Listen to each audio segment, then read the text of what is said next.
നമസ്കാരം, news prime മലയാളത്തിലേക്ക് സ്വാഗതം. കഴിഞ്ഞ ഏതാനും മാസങ്ങളായി മുഖ്യ തെരഞ്ഞെടുപ്പ് കമ്മീഷനും സുപ്രീം കോടതിയും കൂടെ ജനങ്ങളും കണ്ണിൽ പൊടിയിട്ട് നടക്കുകയാണ് എന്നുള്ളത് തുറന്നടിച്ചിരിക്കുകയാണ് പ്രതിപക്ഷം.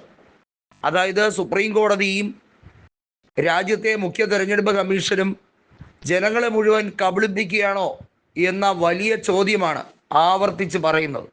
സുപ്രീം കോടതി ചീഫ് ജസ്റ്റിസ് തെരഞ്ഞെടുപ്പ് കമ്മീഷൻ്റെ നിലപാടിലേക്ക് എപ്പോഴാണ് മലക്കം മറിഞ്ഞത് എന്ന് കൃത്യമായി കപിൽ സിബൽ അടക്കമുള്ള മുതിർന്ന അഭിഭാഷകർ ചോദിക്കുകയാണ്. നമുക്കറിയാം, സുപ്രീം കോടതി ബാർ അസോസിയേഷൻ്റെ പ്രസിഡന്റ് കൂടിയായിട്ടുള്ള കപിൽ സിബൽ പറഞ്ഞിരിക്കുന്നത് ഈ രാജ്യത്ത് കോക്രോച്ച് എന്ന രീതിയിൽ ഉണ്ടായ പ്രക്ഷോഭം, കോക്രോച്ച് ജനതാ പാർട്ടി എന്ന രീതിയിൽ ഉണ്ടായ പ്രക്ഷോഭത്തിൻ്റെ ഉത്തരവാദി ആരാണ് എന്നുള്ളത് മനസ്സിലാക്കേണ്ടിയിരിക്കുന്നു. കാരണം ഈ രാജ്യത്തെ തൊഴിൽ അഭ്യസ്തരായിട്ടുള്ള, ഈ രാജ്യത്തെ തൊഴിൽ ലഭിക്കാത്തവർക്ക്, അഭ്യസ്ത വിദ്യരായിട്ടുള്ളവരെ പരിഹസിക്കുമ്പോൾ അതിനുള്ള സാഹചര്യം എങ്ങനെ കൃത്യമായി വരുത്താം, ഓപ്പർച്യൂണിറ്റീസ് എങ്ങനെ സൃഷ്ടിക്കാം എന്നതിന് പകരം രാജ്യത്തെ യുവാക്കളെ പരിഹസിക്കുന്നത് ഏത് രീതിയിലാണ് ഉചിതമായ നടപടിയായി മാറുന്നത് എന്ന് കപിൽ സിബൽ ചോദിക്കുന്നുണ്ട്.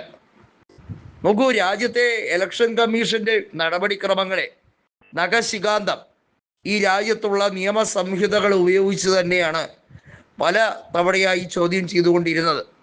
മുൻകാല സുപ്രീം കോടതി ചീഫ് ജസ്റ്റിസുമാരായിട്ടുള്ള ജസ്റ്റിസ് സഞ്ജീവ് ഖന്ന ആയിരുന്നാലും അതുപോലെ തന്നെ കൃത്യമായി നടപടികൾ ലവലേശം ഭയം പോലും ഇല്ലാതെ വളരെ സ്പഷ്ടമായി ഉത്തരം പറഞ്ഞുകൊണ്ടിരുന്ന സുപ്രീം കോടതിയുടെ മുൻ ചീഫ് ജസ്റ്റിസായ BR ഗവായി ആയിക്കോട്ടെ, അവരൊക്കെ എടുത്തിരിക്കുന്ന സമീപനം എന്തുകൊണ്ട് അതിൻ്റെ ഒരു തുടർച്ച ഇപ്പോഴത്തെ ചീഫ് ജസ്റ്റിസിന് എടുക്കാൻ കഴിയുന്നില്ല എന്ന ചോദ്യം ആവർത്തിക്കപ്പെടുകയാണ്. സുപ്രീം കോടതി ചീഫ് ജസ്റ്റിസ് ചിലരുടെ ചട്ടുകമായി മാറുകയാണ്. അതിലൂടെ നീതി നിഷേധിക്കപ്പെടുന്നത് ഈ രാജ്യത്തെ അഭ്യസ്ത വിദ്യരായ തൊഴിലില്ലാത്ത ചെറുപ്പക്കാരുടെ ഭാവിയാണ് എന്നുള്ളത് ആവർത്തിച്ച് പറയുകയാണ്. സുപ്രീം കോടതി ഇത്തരത്തിലുള്ള കാര്യങ്ങൾ പറയുന്നത് വഴി നിരവധി പേരുടെ മനോവ്യാധിയാണ് ഇപ്പോൾ തെരുവിലെ പ്രക്ഷോഭത്തിലൂടെ കാണുന്നത്. ആ പ്രക്ഷോഭം അണയുകയില്ല, അത് ഉമ്മിത്തി പോലെ ആളിക്കത്തും എന്നുള്ള പരാമർശം തന്നെയാണ് നടത്തിയിരിക്കുന്നത്.